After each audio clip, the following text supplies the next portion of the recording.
Hello and welcome to another IELTS speaking practice video by Johnny. This is class IELTS 39. No, 40 actually. This is class 40 and they are doing their regular speaking practice. 3 students today, Mr. Phúc, Miss Ngọc and Mr. Tùng is going to do their regular practice.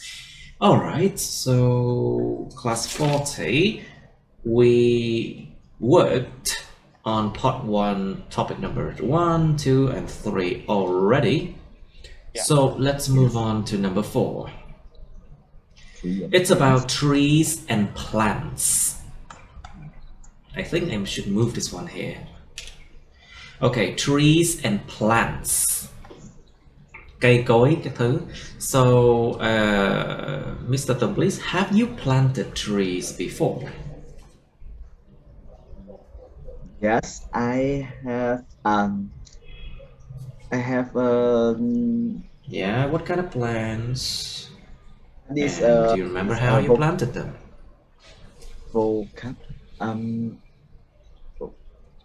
Yes. Vocable. Right. Say again. Just I have planted before. Planted tree before. Because this is a small trees, you know. Just a small potted plants. Một cái cây mà được để trong cái chậu nhỏ thôi. It's a small potted plants, maybe. It's a small tree. Okay, and where did you plant it? Do you keep plants at home? Yes, I plant in my home with a small potter plant and this a chili plant. A small potted plant is a chili plant. Okay. So do you use those chili to consume it, or do you sell them, or it's just for fun? Do you eat them? Do you eat those chili, or you sell them, or do you just grow chili plant because it looks beautiful? I think chili plant not beautiful, but I eat chili so much. Yes, and I see. Yes, and I think I will plant a tree, chili tree. Yeah, and maybe I want to eat. Yeah, I think so. I see. All right, so it's good to hear. Now, okay, so Mr. Phúc, please. So, are there any plants in your home? Actually, they are. Yeah. There aren't any trees near my house. Oh, there aren't? Are you sure? Near, yes, I think is have a tile. Is it that bad? Is it that bad? Is it that bad? Okay, so do you know anything about growing a plant?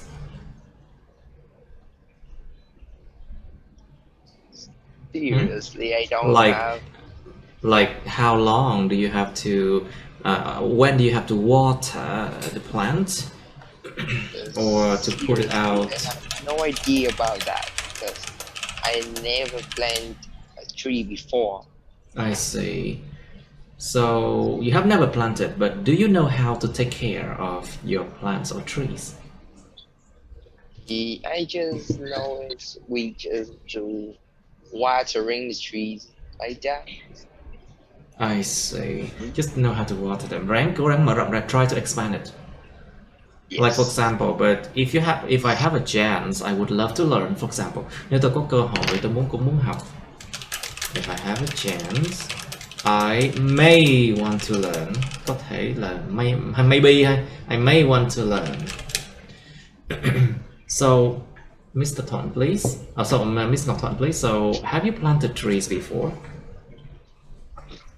I haven't planted a tree before, but my father did it. Ah, your father did it, I see. But do you like plants? Or do you know how to take care of them? Actually, to be honest, I just water the plant every day. And I see. sometimes I think my father take care of the plant, and I know it. But I see. But I don't like take care of the plant. Okay, I see. It's, Just a moment, please. Alright, let's continue now. So, Miss Nocturne, what do you say? So, do you think that people should learn how to grow plants, Miss Nocturne? yes, I think that people should learn how to grow plants because it's grow plant makes people make the people have a lot of knowledge. And So, you mean grow plants help improve? Yeah. Growing plants help improve people's knowledge, right? Giúp cải thiện cái kiến thức của con người ta. Yeah, it help improve people's knowledge. I see. Make the word most clearly. Sorry, say again. Make the word much more clear. I see. Because plants absorb plants absorb carbon dioxide, right? So that's why it makes the air more clear, full of oxygen. Yeah, it makes the air clear and full of oxygen too. Right, okay. So, Mr. Tong, please. Do you think that schools should teach children how to plant trees? Trường học có nên dạy trẻ nhỏ cách mà trồng cây không? What do you think? I think yes, that is a big opinions with You mean it's a good idea? Yes, that idea. You mean it's a good idea? Yes, I think this is a good idea because maybe in the future children maybe know to how to plant trees, and that is good for environment, and It's good for the environment, yes, and yes, and good for. I think yes, it's also good. It's also good for the general well-being. Cái cảm giác mà khỏe khoắn chung của con người, the general well-being of people, the general well-being of people. Cái cảm giác khỏe khoắn chung của con người. So if there are plants around you, you feel good because it's cool, nó mát mẻ. And it also makes you feel more calm. That's good for your mental health. Sức khỏe tinh thần. Nó giúp tốt cho sức khỏe tinh thần của con người ta. Ngoài cái vụ mà nó chỉ mát mẻ như không. Besides from making the air clean and makes the temperature, it reduces the temperature. Nó làm giảm cái nhiệt độ xuống. It also good for the mental health too, you know? Tốt sức khỏe tinh thần con người, tại vì that's nature, đó là thiên nhiên. Okay, so Mr. Tung, do you think places with trees attract more visitors than places with few trees? Em có nghĩ những nơi có nhiều cây nó hấp dẫn nhiều khách viếng thăm hơn những nơi có ít cây hơn không? I'm not sure about that, but yes, I think that maybe in a park and maybe in the zoo, yeah, you know, just have the many trees, yes, and that Wait, is, there are many trees. there are many trees. Có nhiều cây. Remember that? There are, chứ không phải là it has many trees. There are many trees mới đúng. there are Có cái chữ có tiếng Việt là there are, there is nha, chứ không phải là it has đâu nha. Alright, careful. So, Mr. Tong, let's try again. Do you think places with trees attract more visitors than places with few trees? Yes, I think place with tree attract more more Yes. visitor. Yes, than place because in this environment have the tree. If the environment have tree là sao? No, no, sorry. If there are trees in the environment. Nếu there are trees in the environment, nếu có cây trong cái môi trường đó. If there are tree in environment, environment have will cool and have a fresh air. There is a fresh air, so I think maybe people like have that environment. Yeah. Okay, that's a good answer. Okay, so the Phúc, what do you think? Do you think there should be more trees or plants in our cities? Like, for example, in big cities, should there be more trees or plants? Có nên có nhiều cây cỏ, cây cối trong cái thành phố của chúng ta hay không? So think about why we need that. Yes, actually, I think that is a good idea because trees help because the population in the city is very high. Of course, so, it's the density as well. Yeah, and the pollution is always polluted. So have more tree help the pollution. It creates pollutions, and if there are more trees, what will happen? Make the pollution is more like trong lành. You mean it can reduces the pollution, right? Yeah, exactly. But how about the fact that plants or trees, their leaves, they shed their leaves, right? Shed leaves. Nó rụng lá. They shed leaves. I think of course that created much more trash, nó tạo thêm nhiều rác nữa. They shed leaves and that create more trash. What about it? Actually, I wasn't think about it. I didn't think about it. All right. Yeah. So, Ms. Thongap, what do you think? Do you think there should be more trees or plants in our cities? I think it would be better if people plant trees in cities because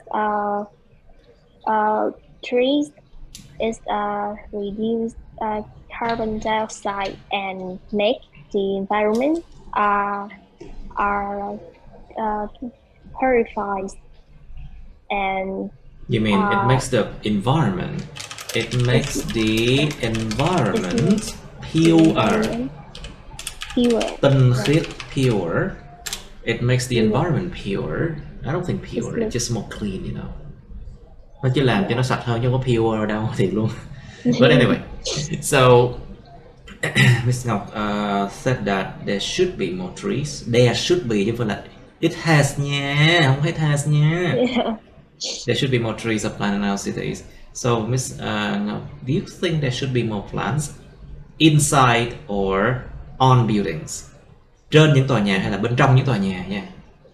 Yeah.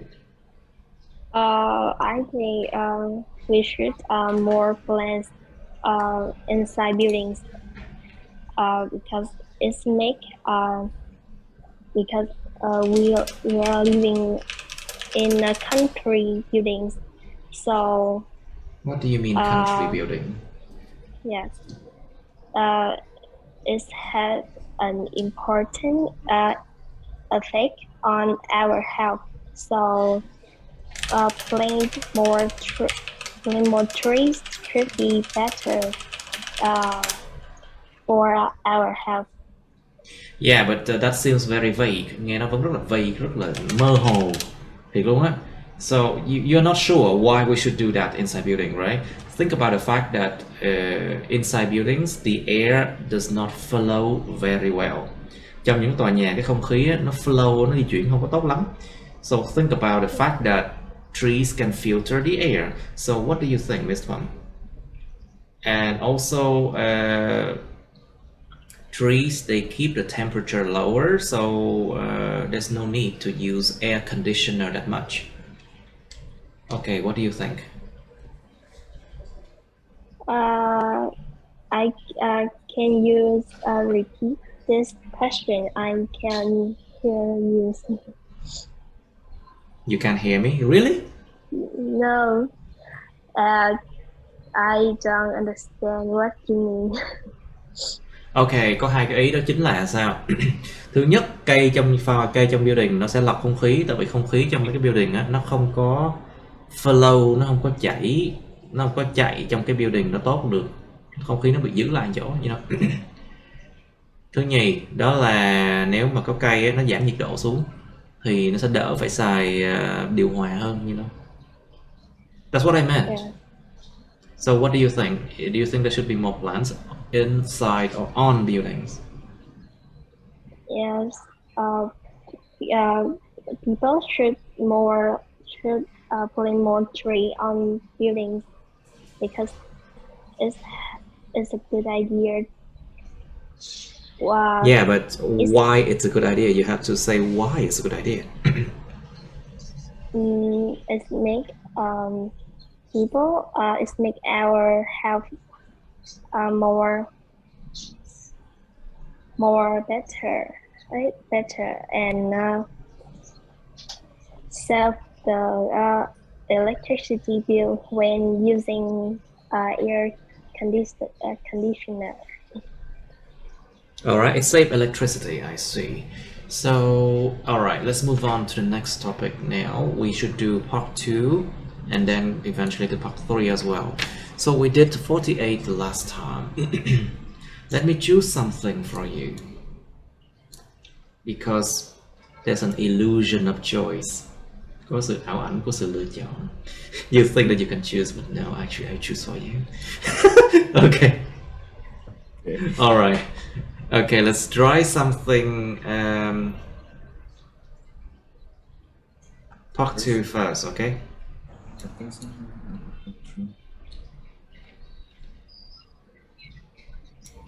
Let's try 56. Describe a photo of yourself you have taken. Wait.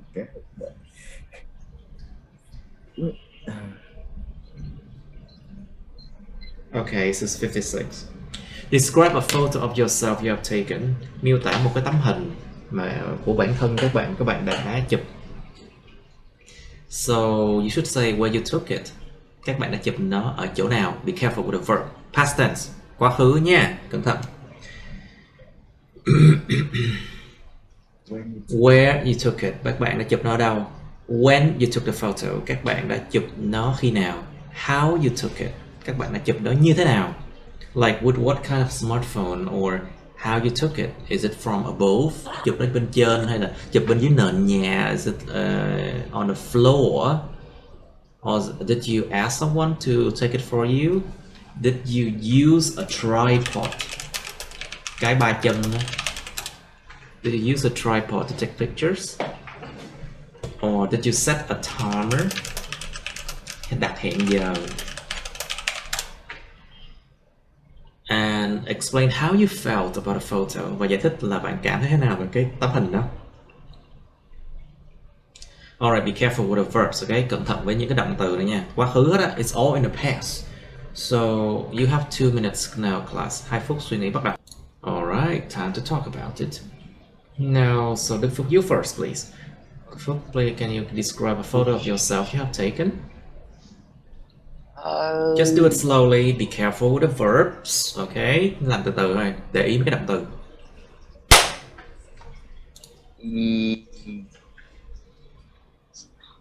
Yes. It's for a long time ago. It's about 6 months ago.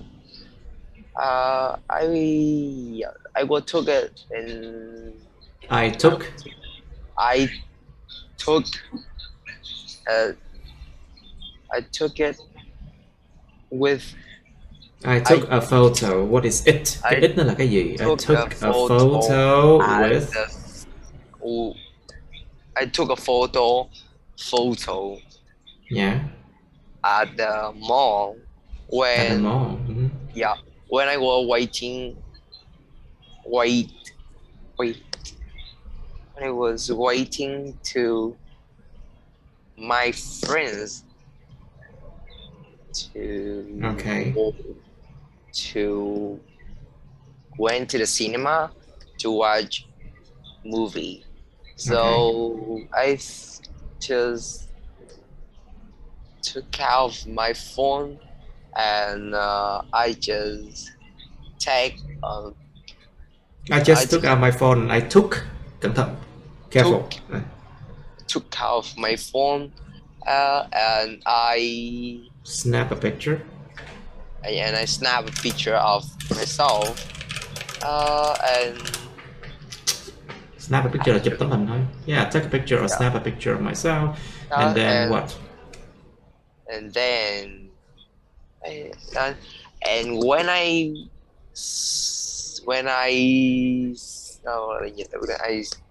saw my picture of myself, Okay. I think I thought that I can be a photographer. A photographer. Photographer. Người chụp ảnh, thợ chụp ảnh. It takes much more to be a photographer than you think. You know? Yeah, it's not that know easy. that, but my photo, like my photo look good. Is that what you mean? No, my photo looks terrible. Of course. Yeah. That's why you need to improve yourself. So I always nó kiểu nhờ bạn là sao này. I always ask my friend to do it for me. I always asked my friends to do it for me. Yeah. Okay, good. Now, Mr. Ngọc, please. Can you describe a photo of yourself you have taken? When it's come to a photo of myself, I would say that it was a great experience because a month ago I had a chance to meet my online friends. His name is Wang, and we met at the zoo. During the meeting, I asked him to what did you ask him to do? To take a photo of myself.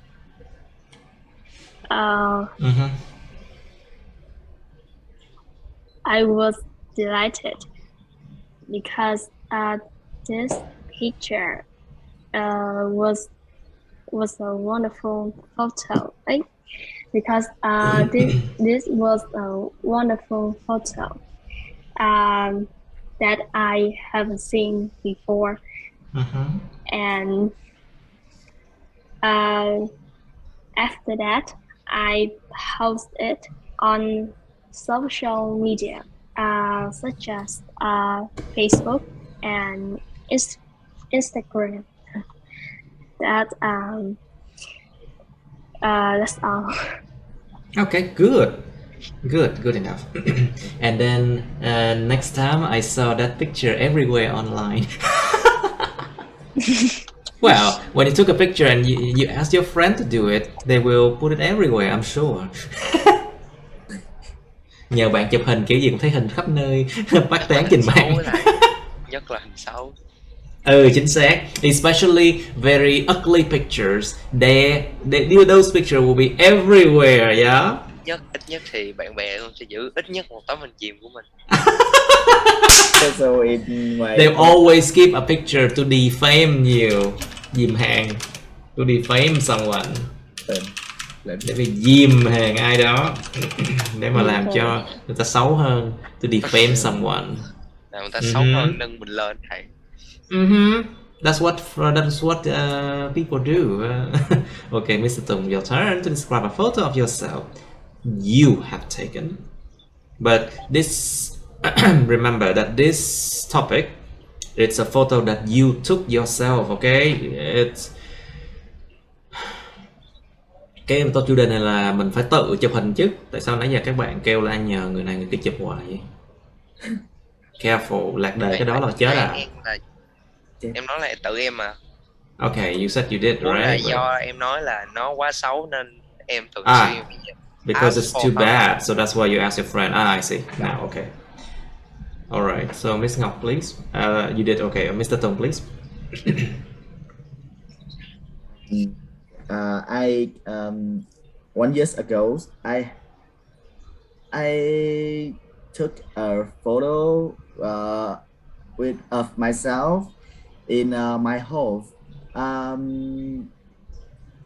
Because I have time to. I want to try. I want to try to new things with my tripod and Tripod. Tripod. Chứ mà tripod là không đúng rồi đó. Tripod. And tripod. I want to try. I wanted to, and I wanted to. I wanted to do new things. Yes, and I tripod. I dựng cái từ dựng là sao? Cái dựng hả? Dựng phía trước mặt đó, thì kiểu như là dựng cái tripod trước mặt. To set up something. Dựng nên cái gì đó. And I set it up in front of me. I set the tripod up in front of me. Tôi dựng cái tripod lên trước ngay mặt tôi. I set the tripod up in front of me, and I smile. You know, I build my style. Of course, you build your style yourself. Yes, and I take. No, that photo is so bad. Yeah, it's so bad because I look so short, and yeah, I think so. Short. Oh, don't worry. You just have to wear, like, you know, high heel shoes and you will look much taller. Anyway, đeo giày cao gót sẽ cảm thấy cao hơn thôi. No way. But if you want to be taller, just take pictures from below. Oh yes. Chụp hình từ bên dưới trở lên thì mình sẽ thấy mình cao hơn. Just don't take picture from above, you know, it makes you look smaller. So, alright, so let's try something else now.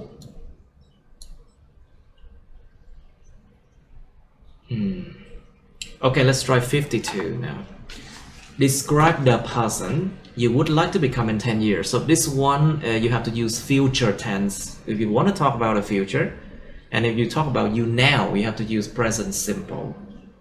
Thì đương nhiên nói về tương lai phải dùng thì tương lai đơn. Nói về hiện tại đi phải dùng hiện tại. Okay, so let's try 52. Miêu tả cái người mà bạn muốn trở thành trong vòng 10 năm. So you should say what kind of person you are now. Bạn là người như thế nào bây giờ? What kind of person you want to become? Bạn muốn trở thành cái người như thế nào? Say again. Hay sao? It can be about jobs, it can be about appearance, có thể về ngoại hình, về công việc. It can be about hobbies and interests, những điều mà em hứng thú hoặc là cái hobbies, cái sở thích của em đó. It can be about who you will be with, cái người mà em sẽ đi kèm, đi chung với, có thể là bạn bè chơi như thế nào, dating ai, cưới ai, something like that. Or you can talk about what you can achieve in the future. Chúng ta đạt được cái gì trong tương lai đó. Okay. What you need to do to become that person. Bạn cần làm gì để trở thành cái người như vậy? Like what kind of preparation you need. Chúng ta cần cái loại preparation, cái loại chuẩn bị như thế nào, something like that. Explain why you want to become a person like that. Giải thích tại sao bạn lại muốn trở thành cái người như vậy. Alright, that's part 2 only, okay? Part 3 is also about ambitions. Cái part 3 ấy, nó nói về cái vụ mà tham vọng, ambition. Ủa cái chủ đề khó. Of course, but this one is it's actually not a hard topic. Cái chủ đề này không khó đâu. Chủ đề thực sự là không khó nha, it's not hard. Okay, what kinds of ambitions do people have and why? Con người ta có những cái loại tham vọng như thế nào? Think about types of ambition that people often have. Là có người muốn giàu. A lot of people, they want to be rich, to be famous, muốn trở nên nổi tiếng. Some people, they want to have a perfect love life, có một cái cuộc tình mà hoàn hảo, to have a perfect love life. Some people, they want to have beautiful children, muốn có những đứa con tuyệt đẹp. Some people, they want to have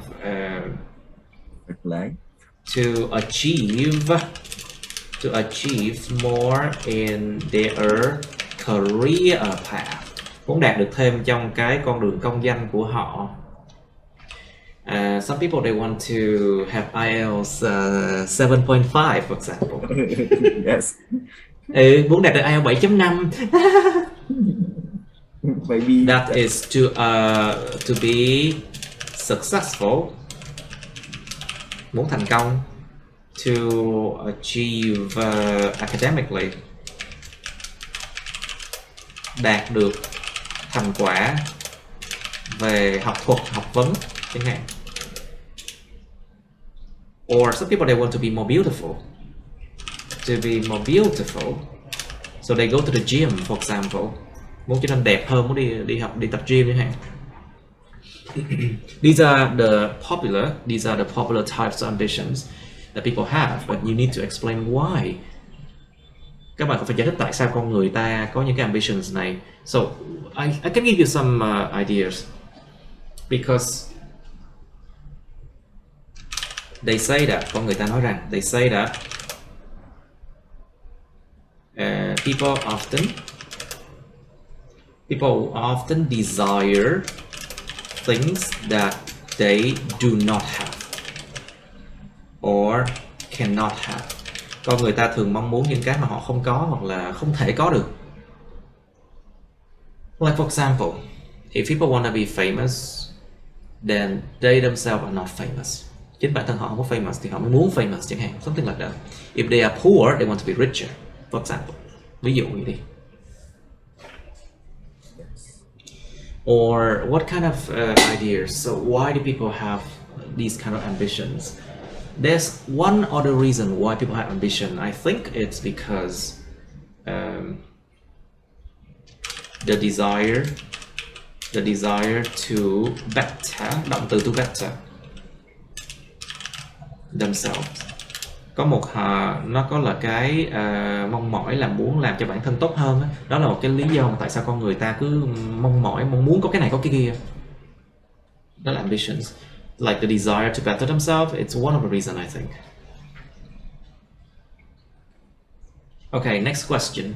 Why should parents... Okay, các bạn nên cho thêm ví dụ nha. Đừng nói ví dụ bản thân các bạn nha. Try to give some examples. General example, ví dụ nói chung thôi. Ví dụ như là người học IELTS thì mong muốn là học cho lẹ và muốn có 7.5 nha.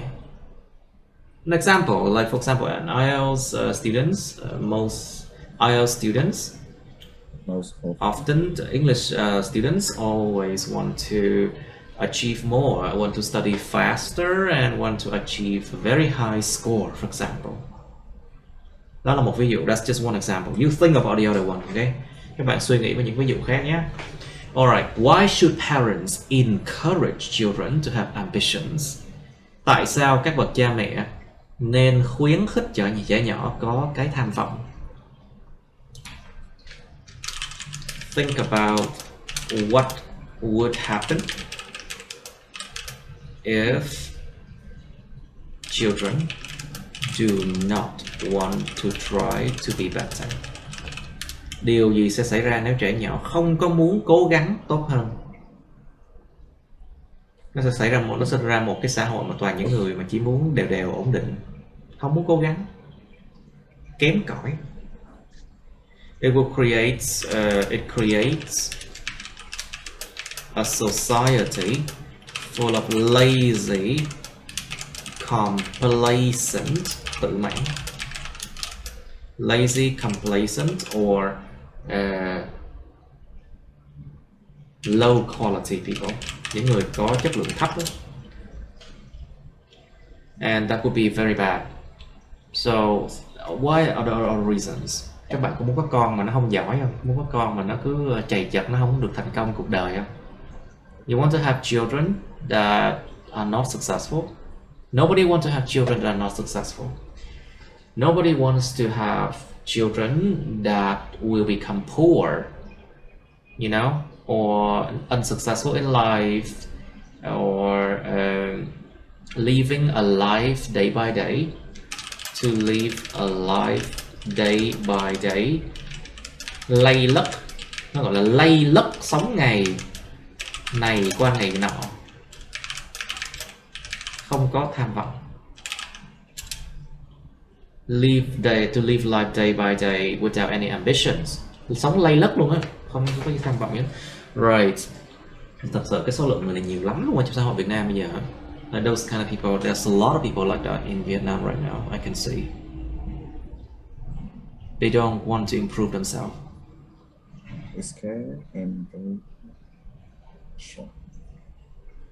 Có vẻ như nó không có nguy hiểm như các bạn nghĩ, nhưng mà thực sự là nó ảnh hưởng đến các người, đến mọi người, phải không nào? Everyone influence, everyone affects the others, you know. So if you are surrounded by lazy people, you would be lazy too. Nếu các bạn bị bao phủ bởi những người cũng lười biếng như vậy thì các bạn cũng sẽ chẳng có động lực mà tiến bộ lên. So that is also a bad thing, you know. And also one thing I can say about why children, tại sao lại phải nhắm vào đối tượng trẻ nhỏ? Because children, they will listen, right? They will listen. They will do things that their parents ask them to do. It's easier to ask children to do things that, than asking like an adult to improve, isn't it? Nó dễ dàng hơn để mà yêu cầu một đứa bé nó làm gì đó thay vì là yêu cầu một người lớn để cải thiện. Thiệt luôn á. It's really easy to actually to make a child learn and to improve themselves rather than asking an adult to do so.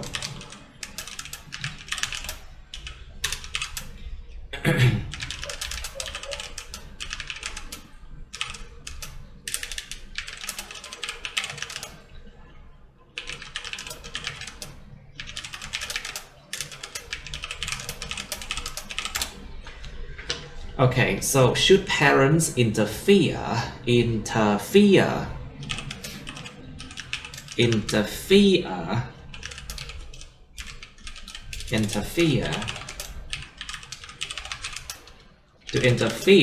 something, can thiệp vào. Should parents interfere with children's ambitions? Các bậc cha mẹ có nên can thiệp vào những cái tham vọng của trẻ nhỏ không? Like think about children's ambitions. Sometimes they have unrealistic. Sometimes they have unrealistic ambition. Những tham vọng không thực tế. And if they try hard and they cannot succeed, they waste a lot of time and energy. Nếu chúng try hard, cố gắng mà nó không thành công thì chúng sẽ tiêu tốn rất là nhiều thời gian, tiền của tùm lum luôn. Like for example, một số người mà họ không có tài năng á, mà họ có cố bao nhiêu năm cuối cùng không được thành công thì nó tốn rất là nhiều thời gian và tiền của.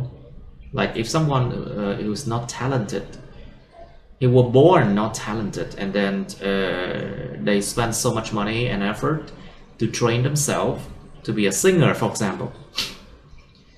But finally they would not succeed because singing require talent and require a lot of other things. So that leads to the waste of time and a waste of energy and a waste of money and a lot of things. Cho nên đôi khi cha mẹ nên can thiệp vào cái ambition của trẻ nhỏ. So sometimes I think parents should interfere with children's ambitions. Nhưng mà cái mặt khác thì sao? Các bạn thử nghĩ xem, có những cách nào để đảo ngược tình thế là không? Is there any other ideas? Like, should parents interfere when children say that I want to be this and that, you know? Nhiều cha mẹ Việt Nam hay can thiệp vào cái giấc mơ của trẻ nhỏ luôn. Muốn là con phải như thế này thế kia. You know, and should they do that? Give examples. Okay, next one. Should teachers encourage students to have ambitions? Những người giáo viên có nên khuyến khích sinh viên, học sinh có cái tham vọng không? So now it's about teachers and students. You know, bây giờ thì nó về giáo viên và sinh viên, học sinh. Okay. So as a teacher, what you can do? Như một người thầy cô thì nên làm gì? What do you think? Khuyến khích làm sao? And how do we encourage them to have ambitions? Think about what happened in schools. Tại sao lại có những cuộc thi? Why are there competitions? Những cuộc thi. Tại sao có những hội diễn văn nghệ? Why are there events? Why do people have these kind of events and celebrations? Những cái sự mà ăn mừng. That is to encourage, you know. Tất cả mấy cái đó đều có nhằm mục đích là để encourage con người ta phấn đấu hơn. Those things are to encourage people to try harder, you know. But why? Of course, you don't want to have a society that is full of people who does not have ambition. And as a teacher, it's actually easier to encourage students compared to parents, because a lot of students, they do not listen to their parents. Rất là nhiều cái người sinh viên, học sinh đó, họ không có lắng nghe cha mẹ đâu. Nhưng mà họ lại nghe những người ngoài. They often listen to outsiders. And teachers are actually outsider. Họ nghe người ngoài. They listen to outsiders, such as teachers or other people. Nhiều khi á, người trong nhà nói hoài không nghe, nhưng mà người ngoài cuộc nó chỉ nói khích một câu thôi là thay đổi liền. Right. Often like if parents just talk blah blah blah blah, talk a lot, but those students like, nah, I don't listen to you. But the outsiders, like for example, just a random people on the street, một cái người ngẫu nhiên trên đường phố, a random person on the street, talking about your appearance, then you feel offended. Sau đó mình sẽ cảm thấy là tôi bị xúc phạm. I will need to go to the gym now. Tôi phải đi phòng gym liền. Giống kiểu mà nó dám xúc phạm tôi, nó dám nói tôi không, nó dám tôi mà nói tôi mặc, phải không? Tôi phải đi phòng gym ngay lập tức. Xong rồi I became so after one year I become something else. So you know, sometimes as an outsider, it is much more easier to advise people. Rất là dễ dàng hơn để khuyên con người ta nếu mà bạn là người ngoài cuộc. Yeah, sometimes. Alright, that's some ideas, just some ideas I have. Okay, you think about this one now. Okay, you have 3 minutes. 3 phút suy nghĩ. Bắt đầu. Go. Okay, so Miss Ngọc Thuận, please, you first. Can you describe the person you would like to become in 10 years? At the present, I'm just At present. 11. At present. At present. Nó chỉ là at present, ở hiện tại. At present, I'm just a grade 11 student. Grade 11 grade 11 students. And to be honest, I have a lot of dreams about what I will be in the future. But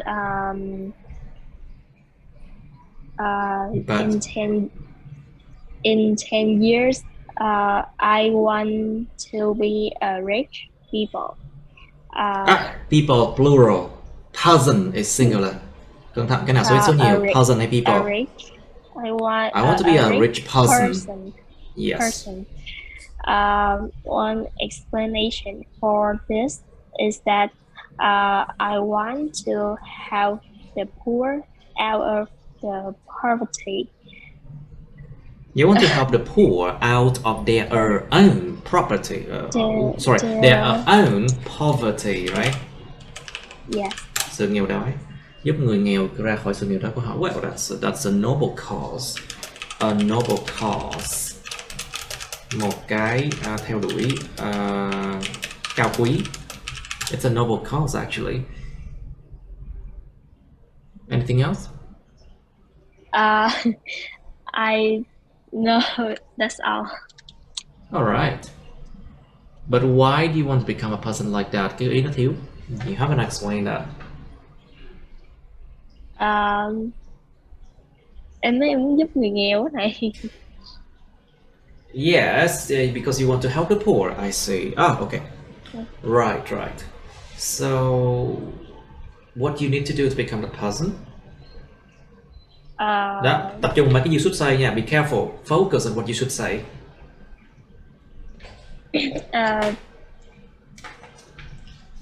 You need to have a lot of money to do that. You need to have a lot of money to help the poor, you know? Or you need to have a lot of good connections.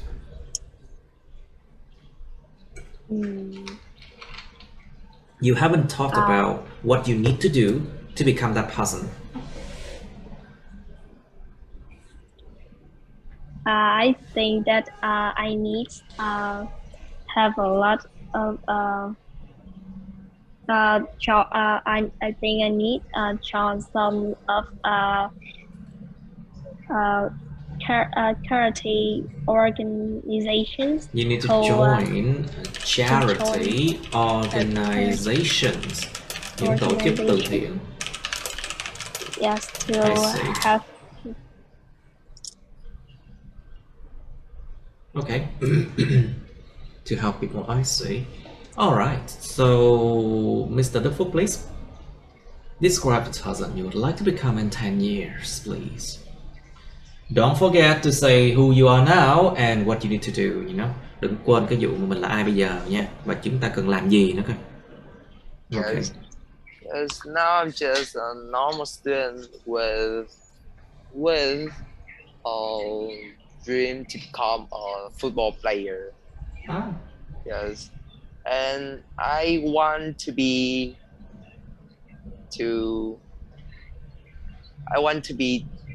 a famous football player, and I want to play for Vital. Yes. You want to play for Viettel company, right? Which is one of the biggest. Okay, since you mentioned Viettel, you have to explain who Viettel is or what Viettel is. Mình phải giải thích ra cái từ Viettel là cái gì, tại vì that is not English. I want to play for Viettel, which is one of the biggest company in Vietnam. Let's say that.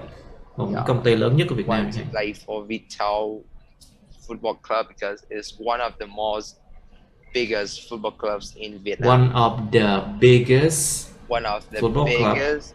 football club in Vietnam. Okay.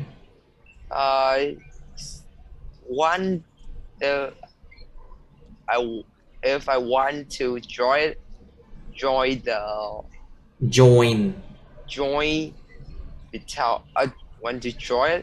I need to have more skill and have more physical training. And need more. Of course, a lot of physical training is required to be a footballer. Yeah. You need to train a lot. Yeah. I need to train a lot. Yeah. Like a soldier, even more than a soldier. Okay. I want to be a football player because the first thing is I want to be famous. Oh, is that? Yes. Is that the only reason? It's not. Is it not because you like football? No, it's not the only reason. The second reason is I want to prove to my father that playing football is not It's not just a sport. It can be a career as well. Yeah. It's not just a sport. It can be a career. And it can be a career as well. Nó có thể là một cái nghề luôn, một cái con đường công danh luôn. It can be a career as well. Yes. Just like a lot of people, they want to prove that being a gamer can actually have a career as well, or YouTuber or streamer. You can earn a lot of money. Đâu có cần phải làm những nghề cơ bản, cực kỳ truyền thống đâu, you know. Everything is different now. Alright, good. Mr. Tông, please. Yes. As the present, I'm At the present or at present thường là nó là at present thôi. Usually you say at present. At present, I'm a simple person, with a little experience in the life, and I'm in the life or in life. In life. In life. Okay, good. In life, and I'm working for a logistic company. Logistic company. Logistic company. Yes, and I want to improve myself in the future, and that is I want to own my coffee. What do you mean? My coffee shop. You want to own O-N-. I want to own a coffee shop. I want to own a coffee shop. I think everyone wants that. But everyone in Vietnam wants to do that. Ai trên Việt Nam cũng muốn sở hữu một cái quán cà phê thiệt luôn á. Yes. I think this is a dream that everyone in Vietnam wants to do, I think. That is a hard dream, I think so. Because what do you mean? What do you mean? Want to do that? Because that is not easy to you can to own a coffee shop. Coffee shop. Coffee shop. Okay. Yes. Because you need experience and money, and you need to lucky. Yes, I think so. You need luck, of course, a lot of luck as well, and you need. But I think the most important thing is you need a action plan, a good action plan. Mình cần một kế hoạch hành động tốt, Because without a good action plan, you don't know what to do.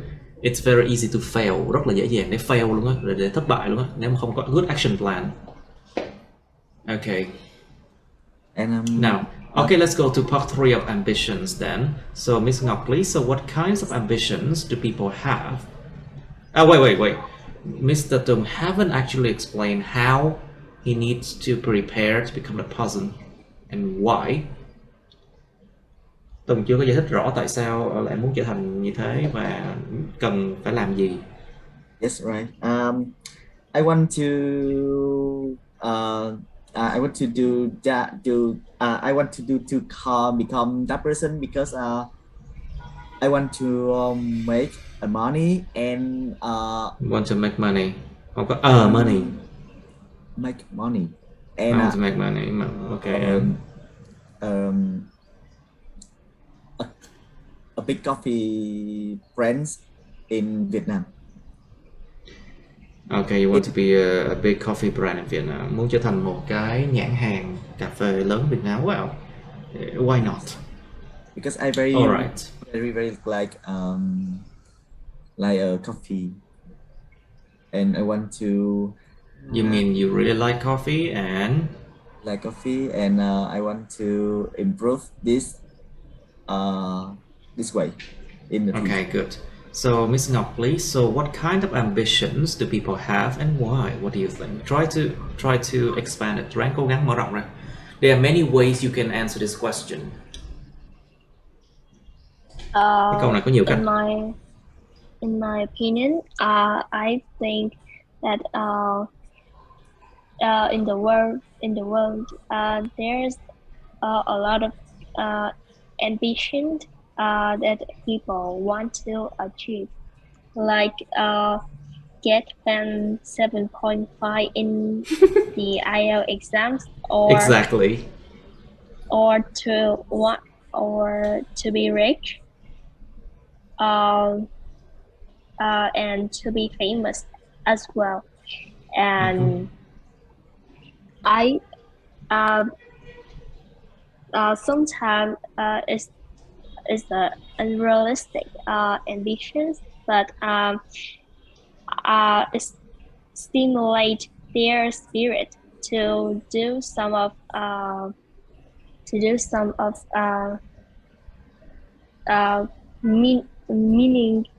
meaningful things, and make them more satisfied in Make them more their life, satisfied. Make them more satisfied with their life, I think.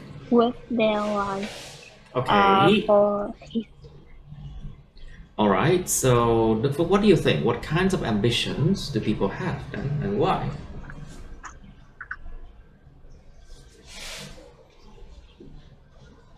I think I have Okay, no I already idea. explained. Yeah. But I have no idea about it. Come on, I've already given you some ideas. How to? Kéo lên. Just scroll up, and then you will see that some ideas I have. I gave you some ideas already. Okay, Tùng, do you have an idea? What kinds of ambitions do people have, and why? I think I meet a little people in society. You mean you have met? Trước giờ đã gặp. You have met some people in your life, and in my life, and I see they always to be rich and to be famous.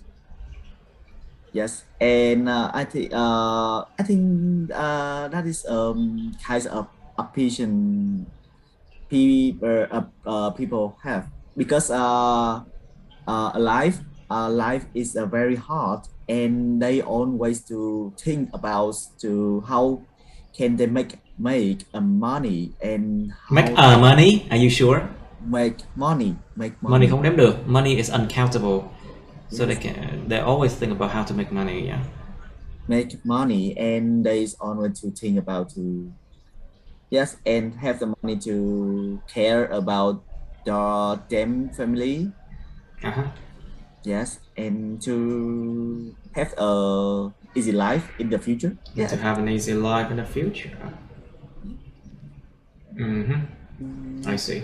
And some people want to be famous because they want they want everyone they know them, and with you know feel they over to go outside and hang out with the friends, and oh, you see he is a famous people in the YouTube.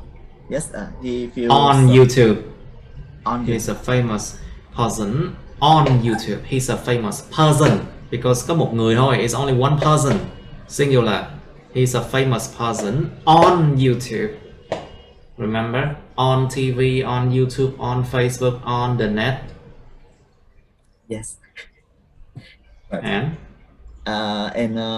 he feel so gọi là gì, vinh hạnh ấy, kiểu he feel proud, and he feels so proud of himself.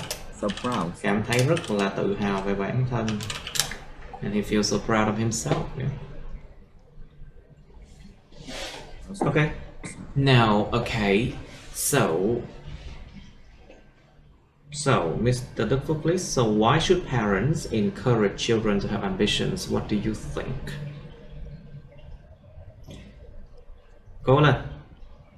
You can do it. I'm encouraging you.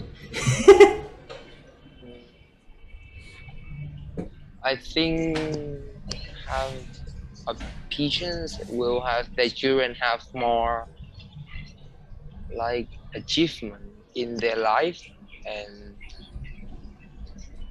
maybe they think to their children's future, they don't want. You mean they can think of their future, their children's future, right? Yeah, they don't actually. No parent want your One their their no parents child, wants their their children to their be children to be poor.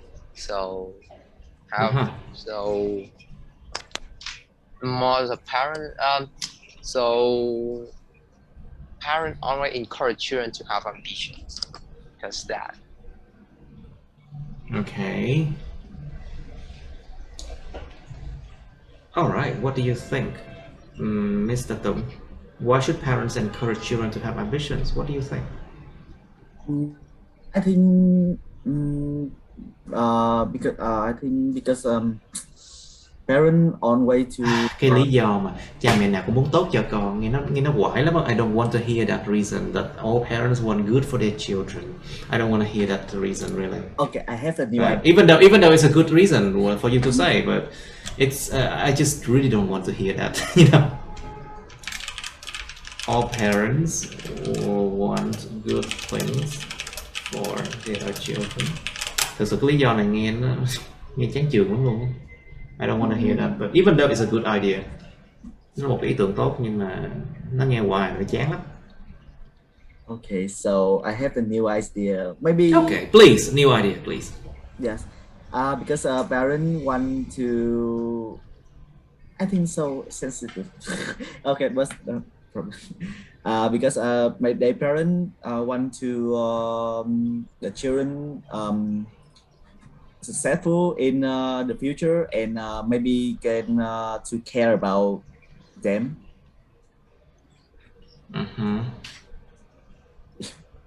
Anything else? To care about them, yes. Is that why they encourage you to have ambitions? Cái câu này part 3 nha, trời ơi, part 3 nha. It's Care about give them. some example. Give them some example. Now, let's give some example now. Okay, for example, when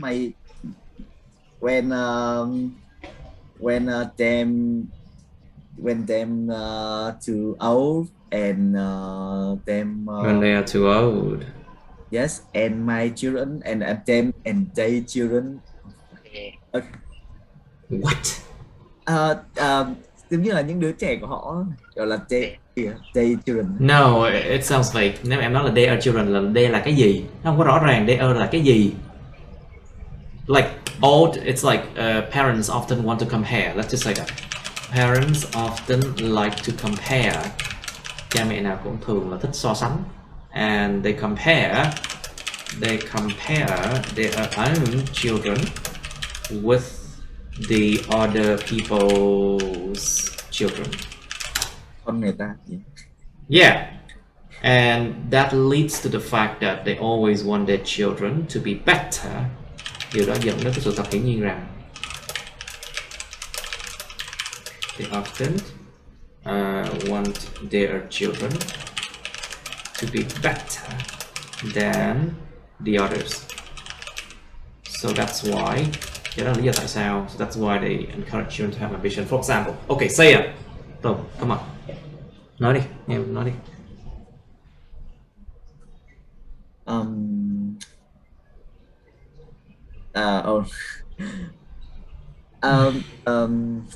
Because parents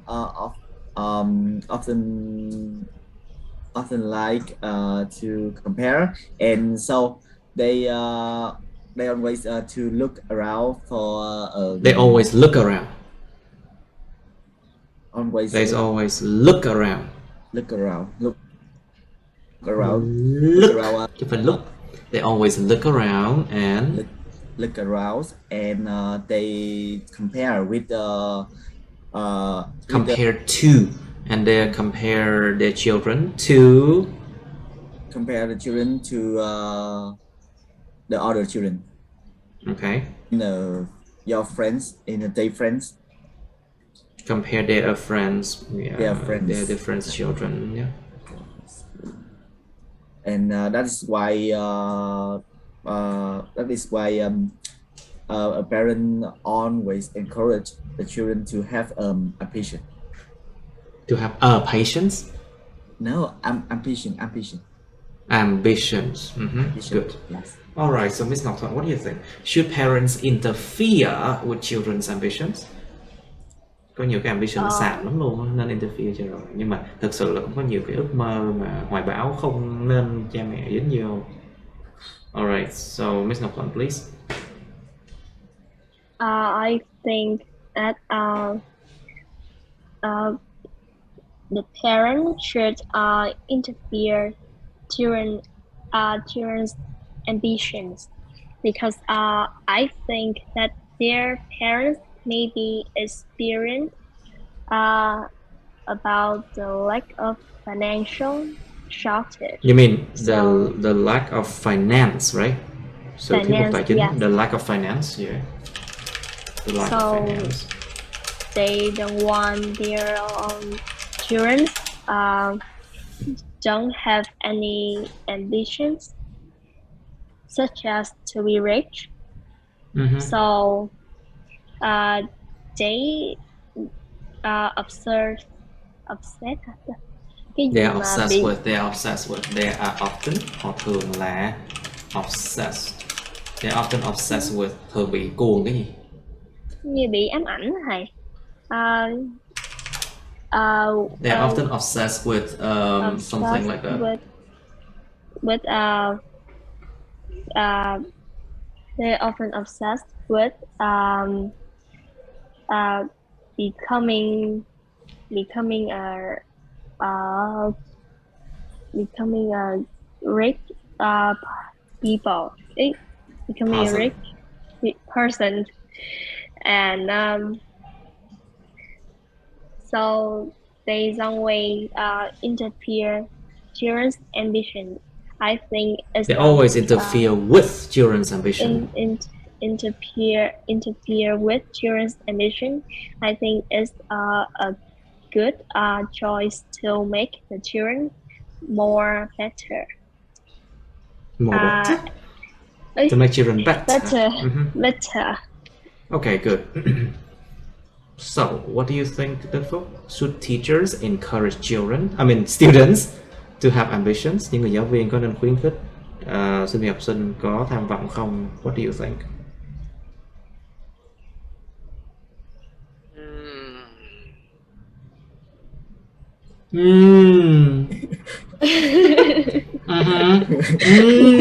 No, I have no idea about it. Really? Oh, really? You should have some idea, because how many years have you been studying? Em học được bao nhiêu năm rồi? Mười mấy năm rồi? Yeah, and no teacher. Come on, you should have some ideas. Should teachers encourage students to have ambitions?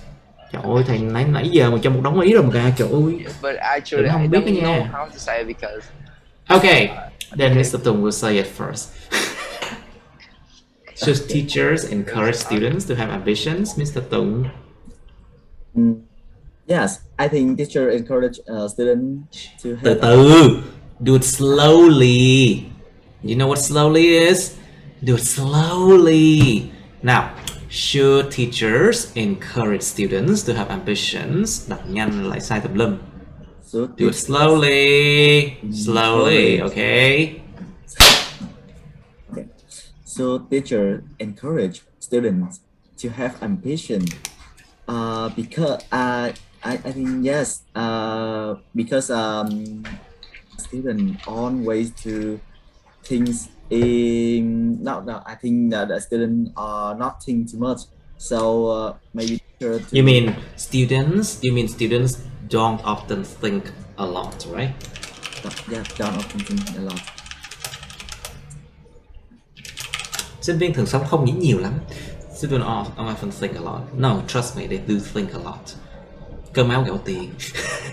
And they think about they think about how to make money. They think about how to survive, how to pay the rent, and things like that.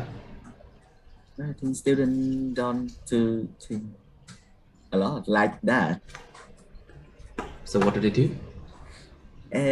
So I think the teacher maybe to teach about maybe to hold some competitions or event to students to try to find some skills in themselves. To find skills in themselves. Tìm ra kỹ năng trong bản thân họ. To find and improve. To find and improve skills in themselves. Tìm ra và cải thiện những kỹ năng có sẵn trong họ. Interesting. That's a good idea. What else? And if the student want to win competitions or competitions, and they need to maybe like survival, or maybe think to to try hard to this thing. Yes, and they will be ambition. They will be have ambition. All right. You see, it's not that hard. So, all right. I think it's better if we go on to part 2 now, because I don't think you guys are that ready for part 3 yet. We practice, but you are still very you still find it difficult to do part 3, I'm sure. Các bạn còn thấy part 3 nó khó lắm, I know. Let's try something that only has part 2. Okay. 62 is actually easy. Place. Let's describe an important place in your city. Miêu tả một cái nơi quan trọng trong thành phố của các bạn. Okay. Đừng nói là nhà thầy John. You don't go to my place to study, so my place is out the question. Nằm ngoài câu hỏi rồi. Describe an important place in your city. Miêu tả một nơi quan trọng trong thành phố các bạn. It can be any building, có thể là bất kỳ tòa nhà nào. Like mall. Say again? Mall. It can be a mall, có thể là một cái mall, một cái trung tâm mua sắm, a mall.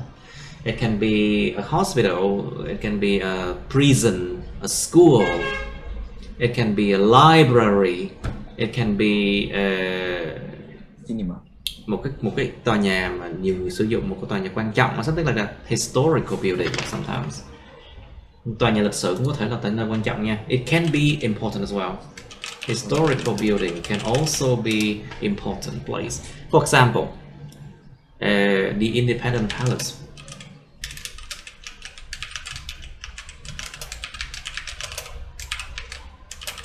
Cái dinh độc lập á, thực sự nó là một cái tòa nhà lịch sử và nó cũng là quan trọng luôn. It's also an important place. I think right now it's important for du lịch, for tourism. Okay, but you can talk about any important place. You should say where it is. Nó nằm ở đâu vậy? How often do you go there? Bạn có thường tới đó không? What people do there? Con người ta thường làm gì ở đó? And explain why you think it's important. Mình phải giải thích tại sao mình nghĩ cái tòa nhà lại quan trọng. It can be any place, có thể là một quán cà phê không? Like what cafe? Cổng cà phê. Catinat cafe, something like that. Any kind of place. But you should explain why it's important and what people do there, okay? How often you do there, go there, and where it is, okay? Mình phải nói được tất cả mấy cái ý này nha mọi người.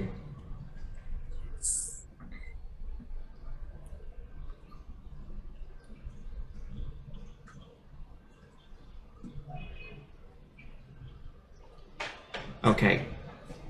I'll give you 1.5 minutes. 1 phút rưỡi bắt đầu. Alright, time's up. Who would like to be first? Volunteer. First thì có được nghỉ không thầy? Em cũng Say again? đá banh. Giờ xong sớm thì có được nghỉ không? Tại em cũng nôn đi đá banh quá. You want to go out and play football, I see. Nhớ nha, in IELTS you say football, you don't say soccer, okay? Yeah. Remember? Yeah. Nói soccer bị trừ điểm đáng chịu. Okay. Yeah, you get a reduction in your point when you say soccer. Be careful. Okay. Alright, so describe an important place in your city, can you? Em chỉ hỏi But you have to describe it in the right way. You cannot just get it done, you know. Phải describe làm sao đúng chứ không phải là cứ làm cho lẹ rồi xong nghe chưa? describe miêu tả nè. Miêu tả mình đã quan trọng cho thành phố của em. Yes. Yeah. Okay. Wow. Oh. Từ. Em nên có nghĩ là cái mẫu bài đó nó ổn tí.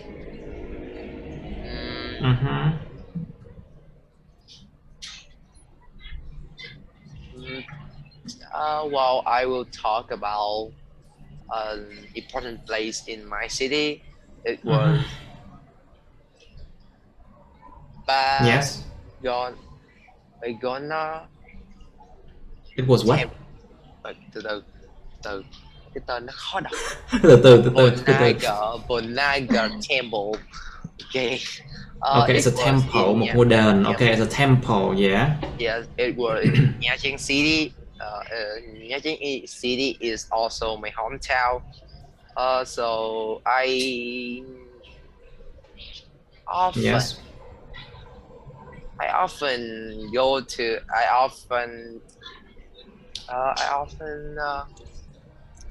went to Nha Trang, but I often go to the Gona temples, but I just go there and play with my brothers. Play or hang out with? Cẩn thận. Play or hang out with? Hang out with my hang out with my brother, yes. Brother and my sister.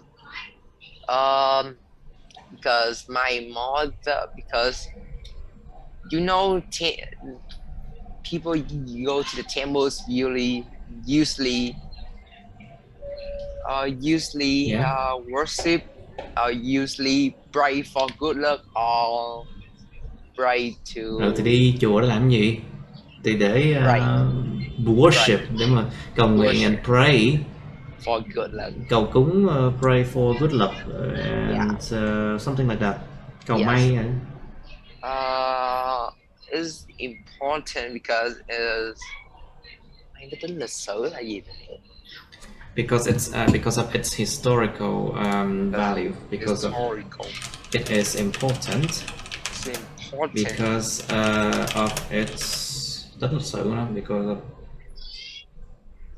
because of its value and history. I think it's better to say its value and history. Cái giá trị của sự.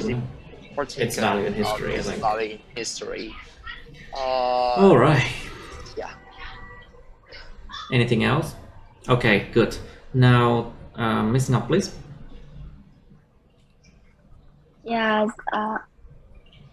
When it's come to an important place in my city, I would say the market is an important place. What kind of market is that? Yes. Cái chợ gì mới được chứ? My local people are usually called it chợ lớn, cái chợ mới. The big market, the new market. The new market, because this market was just was built many years ago.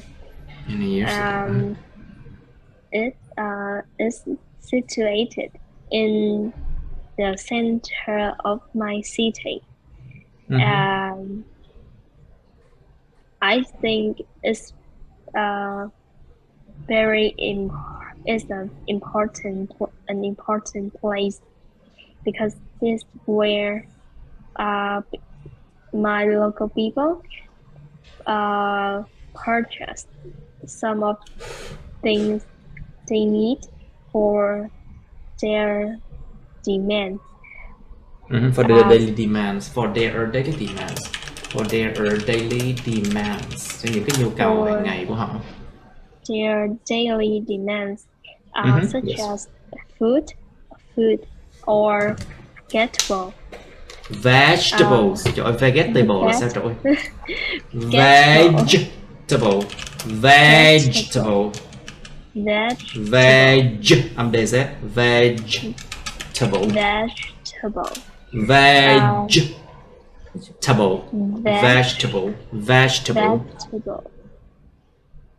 Continue. To be honest,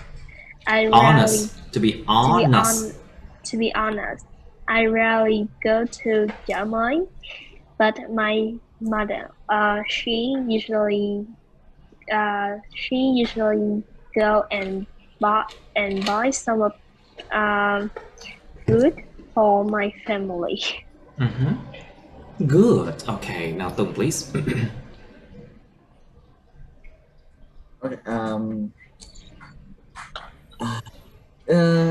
This in my city, I think this is an important place. It is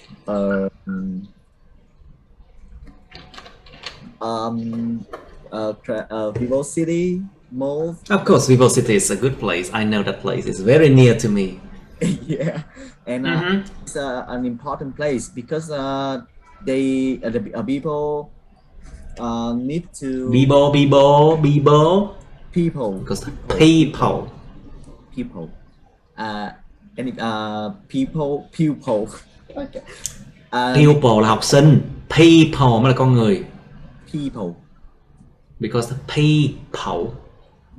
people need to buy anything in a life, like a clothes. You can go there, yeah. A clothes, a food, and anything. Yes, I think so. That is why important. That's why it's so important, right? Okay, right. Anything else? Còn gì nữa không ta? Còn lý do nào khác không? Because okay, I think yours is not good enough. Cái câu trả lời của em thực sự là đủ tốt rồi, tại vì nó đã bao gồm tất cả mọi thứ. It's include everything, I think. So I think your answer is good enough. Em tính mở ra hàng giải trí. Say again. Em tính mở ra thêm về cái phần giải trí này, kiểu đang. Okay, you can open it up, but okay, try it. You can open it up about entertainment. It's up to you. Okay, continue.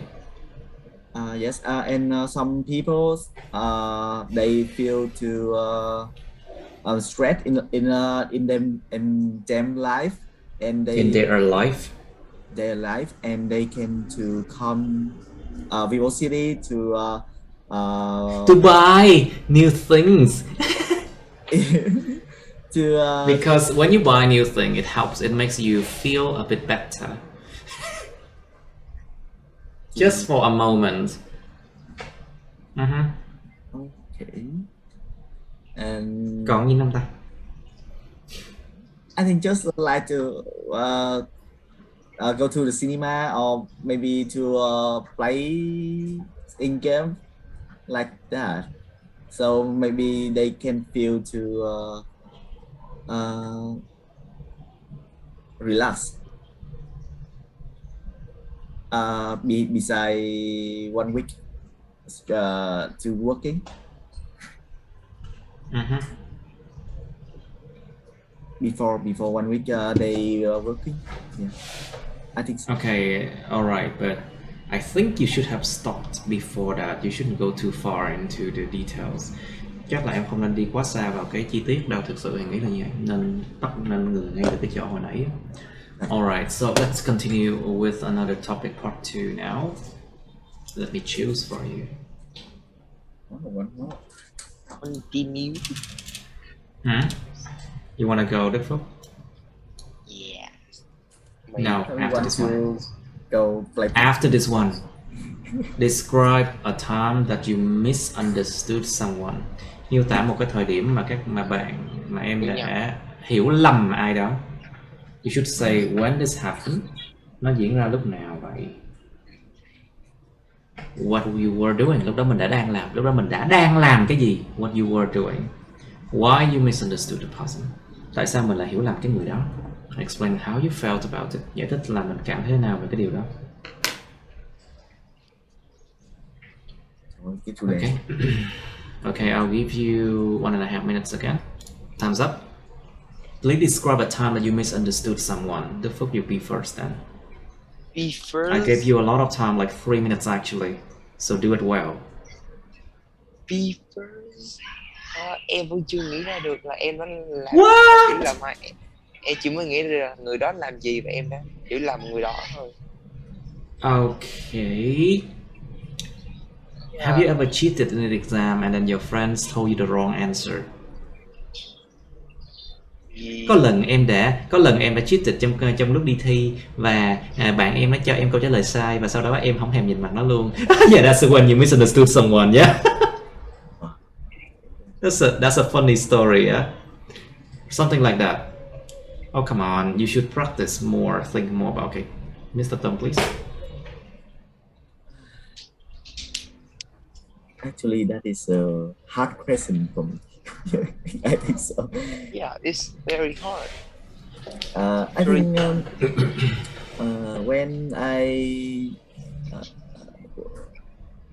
when I was a child, yeah, and I have a best friend, and he is very good for me. But one time, he cheating me. He cheating me. He told me he came to I not remember, but he told me he can do that. He can do a more thing, but I'm not sure that is not a more thing, and he can do that. So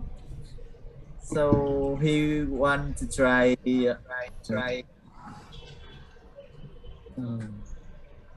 Want to try what?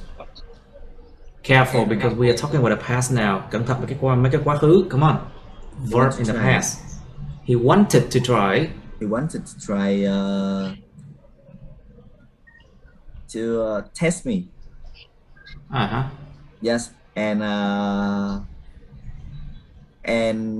that is the not not good with my feeling with him. So I didn't feel, so it's not good for my feeling with him, and so I misunderstood him, isn't it? Yes. Like. Okay. Yes. What else? Còn gì nữa không?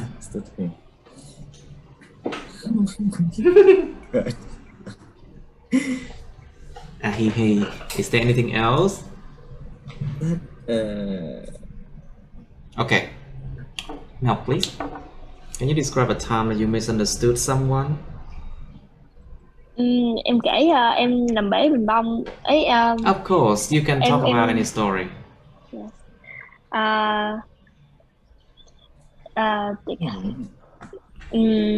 There was a time when I broke a vase. Em hiểu lầm bạn em. It happened when my friends came to my house to complete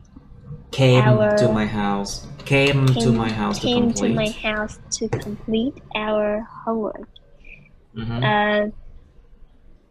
At this time, I was thirsty, so I had to go for a drink. After that, I heard a big noise, tiếng động lớn.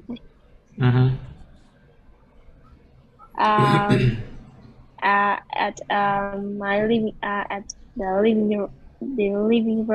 living room, and I saw him, so that I accused him of breaking the vase because he was next to this face.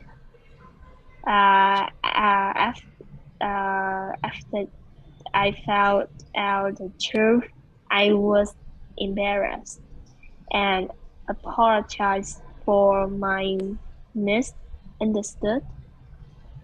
For my misunderstanding. For my misunderstanding. Yeah. Cho cái sự misunderstanding của tôi, cho cái sự hiểu lầm của tôi. Okay. And Misunderstanding. Hết rồi. Actually, I think it's a good answer, but just be careful with your verbs, okay? Cẩn thận với cái động từ mấy bạn sai hoài đúng không? Yeah. Okay, Đức Phúc, do you have any idea now? Yes. Okay, your turn. Okay. It was a long time ago. At that time, I remember it was on Friday. I was on my way to the. Chắc ngày thứ 6/13 đấy. It might be Friday the 13th. I on my way to my teacher house to learn for the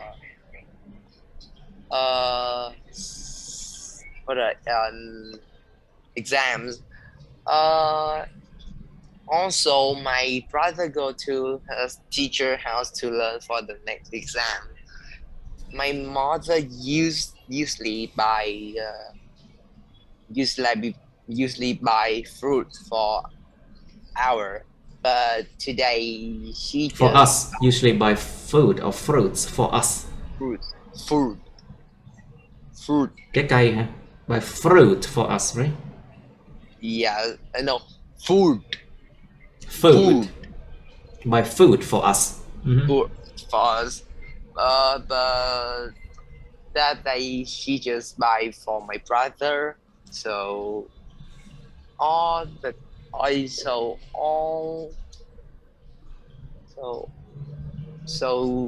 was at the time I was very angry because why?